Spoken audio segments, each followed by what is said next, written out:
I bought the place on a dare and a gut feeling. An unraveling, half-collapsed mansion they called a cabin because it used to be a farmhouse back when trains still stopped at the old station 2 miles down.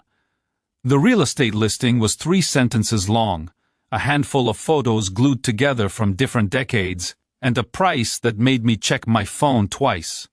Needs work, it said, like that covered 6 months of blood, sweat, and more than a few trips to the emergency room. I drove out on a gray Thursday, and the moment the gravel crunched under my tires, I knew I was in over my head and exactly where I should be. The house sat back from the lane under a stand of oaks that had seen 2 centuries of summers. The porch sagged like someone had sat down and never stood up again. Windows were boarded, the paint peeled in dramatic curls, and wild vines tasted the siding like a curious child. Inside, the floors were pocked, the wallpaper a floral funeral of bygone taste, and everything smelled like dust and honeyed rot. But the bones were honest. Wide plank floors, a staircase with a turned newel, fireplaces that had once been the lungs of the house. It had a heart, and I promised it mine. I signed the papers in a town office that smelled of copier toner and dried coffee grounds. The county clerk handed me the deed like a key to a secret room. "You'll want to look up the title history," she said, tapping the folder. She didn't tell me about the rumors that had followed the house for decades. The probate dispute someone whispered about at the hardware store, the family feud the bartender at the diner smirked over, the time a developer wanted to tear it down for a cul-de-sac and swore a storm of local outrage stopped him. I didn't need the rumors. I had the deed and my own stubbornness, which is sometimes worse. The restoration was a rush. I took the boards off, found original molding beneath a modern horror show of vinyl, and traced hands across the lintels where someone 150 years ago had carved initials into the grain. I found a cellar that smelled of earth and time, and an attic stuffed with newspapers from 1873, brittle and yellow like the skin of old coins. I worked every day until my hands ached, pulling up floors, replacing joists, coaxing life back into a house that had been holding its breath. People noticed. Old folks driving by slowed down, children pressed their noses to the car windows, and the neighborhood, small, tidy, governed by rules and the threat of fines, started to whisper. I waved at neighbors. I kept a compost bin in back, and paid local plumbers who waved back from across the street. For the most part, they were curious and kind. Then came Karen. Karen lived at the corner of the cul-de-sac with a look that said she was always 5 minutes from calling someone important. She had HOA newsletters laminated and a roster of rules memorized like scripture. Karen owned the sunniest smile in the neighborhood when standing far away. Up close it tightened like a drawn wire. She liked to ride around in a convertible that announced itself even when it sat still. And she had a son who went to Washington on weekends to be involved. Karen's voice carried the kind of certainty people mistake for truth. She arrived one morning as I was hauling a roll of reclaimed flooring out of the truck. Her hair was perfect. The expression on her face was not. "You realize that property has ties," she said, crossing arms like she could stop me with posture. "My son," she started, and then measured me with an eye that placed me somewhere beneath acceptable. "To whom?" I asked. Because I had the deed. I had the county stamps, the recorded signatures, the history typed in black and white. The title's clean. I closed with the county. She did the little half-smile people use when they're about to deliver bad news. "Not all ties are in county records," she said. "That's an heirloom house. My son, Daryl, he's been told family things. That used to belong to his family. The estate never finished probate." I didn't argue. Some battles aren't worth blood. I nodded, handed her a map of where we'd be installing a garden, and told her we were restoring, not demolishing. She left with a mutter about lawyers. 2 days later, a letter arrived, thick enough to be intimidating, stamped from the HOA and signed by Karen. It read like a legal threat written by someone who had a pamphlet on law once. "Cease work," it said. "This structure is subject, claim." For good measure, it included a list of homeowner association covenants I had never seen. The first confrontation was civilized. The second involved a crowd. Karen organized neighbors into a battalion, with women holding almond-shaped purses like shields and men with folding chairs. They gathered at the edge of my yard like a jury, waiting for closing statements. Karen stood on the porch like a preacher, and when she declared, voice full and theatrical, "This is my son's inheritance," the air in the yard shifted the way light does when a storm rolls in. I had options. I could have hired a lawyer and let a legal machine grind the dispute into a pulp. I could have folded and sold the place for a profit to someone with less patience. Instead, I did what the house had been teaching me to do. Listen. I invited Karen in. It took courage. Her stiletto heels sank into the old rug, and she looked around as if cataloging offenses. I didn't know if she'd ever set foot inside, but the house looked pleased, creaky and comforting like an old dog. I started with the simple stuff. Tea, an explanation of the permits on the wall, the certified appraisal I'd had done by a woman who smelled like cedar and knew her architectural history. Karen sipped the tea like it might tell her how she should feel. She deflected, she corrected me, she told stories about her son and a house her family had always talked about a great-uncle named Whitaker with a bowler hat who had ties to the railway. I listened, and while she spoke I climbed the stairs and found the attic box she couldn't possibly know about. I'd found it 2 weeks earlier while chasing insulation bats away with the flashlight. Inside was a folded bundle of papers wrapped in oilcloth. Wills, account ledgers, a brittle photograph of a man with a terrible mustache and a woman with a hat like a proud moon. At the top, a small envelope with looping ink read, "For the house." The penmanship was from another century, thick and earnest. When I sat back down and told Karen there were documents, she leaned forward so fast she almost knocked the teacup. "Where?" she hissed. She said her son's name again, softer now, a plea wearing the mask of claim. I told her I'd found a will that left the property to a local orphanage in 1890, with a clause noting the property's use for a home of refuge, but that subsequent records showed sales and purchases that made the title clear. I told her the county recognized my ownership. She clenched her jaw and said, "Those can be changed." A week later, Karen's voice changed into a legal threat. She showed me scans of family trees she had paid someone to assemble. She produced a yellowed letter purportedly from a great-grandmother, asserting a familial right. The HOA passed a resolution to investigate historical claims with a committee that looked suspiciously like Karen's book club. Local gossip arm-wrestled with right-of-way law. The story that started in our cul-de-sac began to migrate into the town. People loved a feud with a hint of period drama. I hired a title attorney, small town but serious.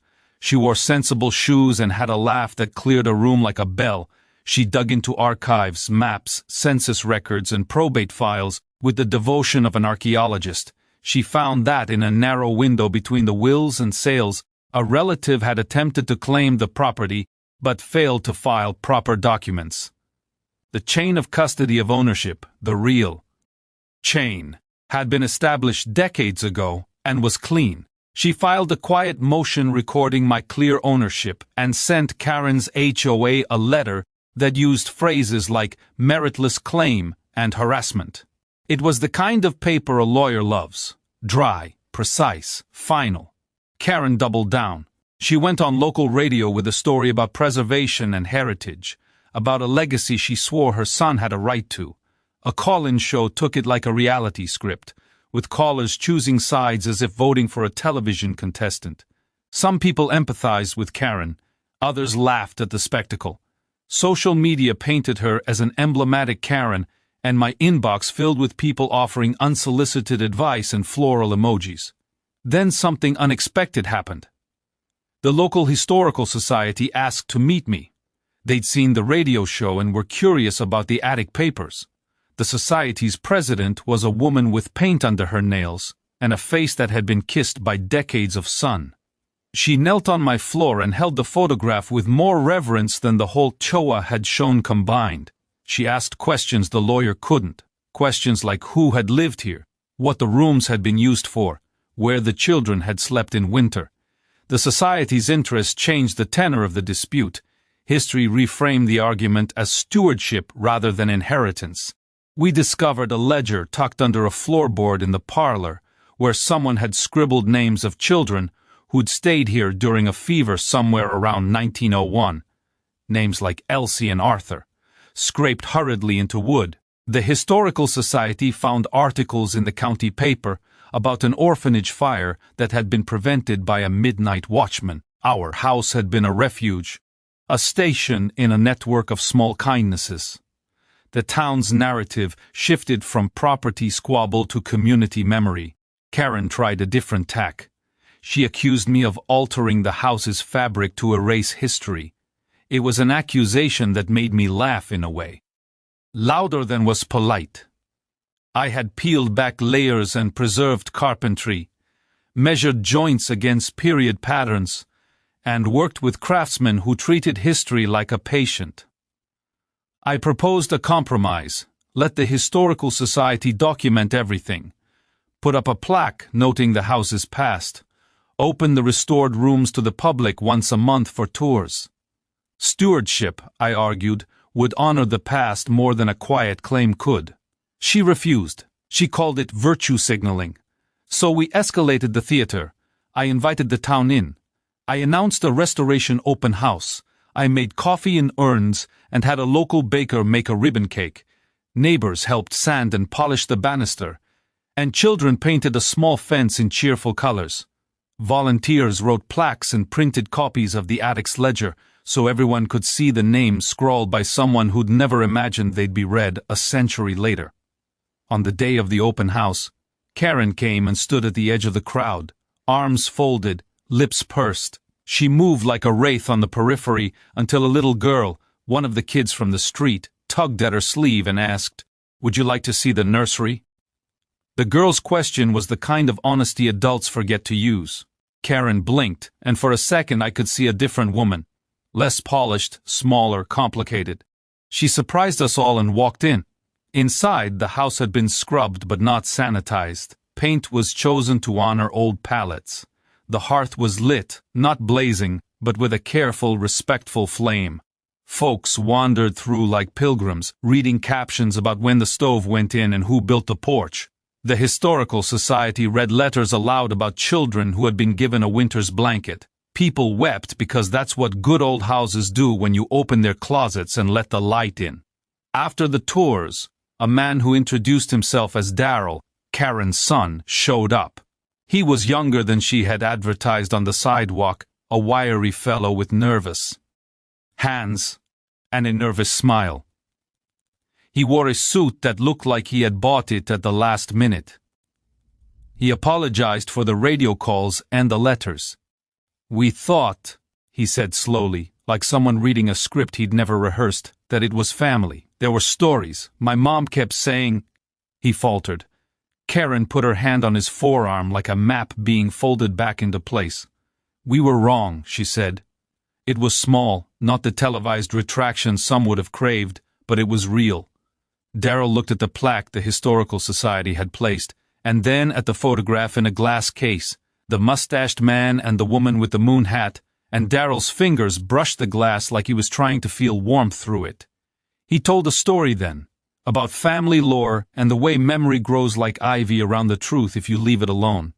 He said his mother had been afraid of losing identity, and she'd clutched at the house like it could anchor a life that moved so much further away than the cul-de-sac allowed. He asked quietly if there were volunteer opportunities. Did the house need a gardener, a museum attendant, someone to help lead tours on Saturdays?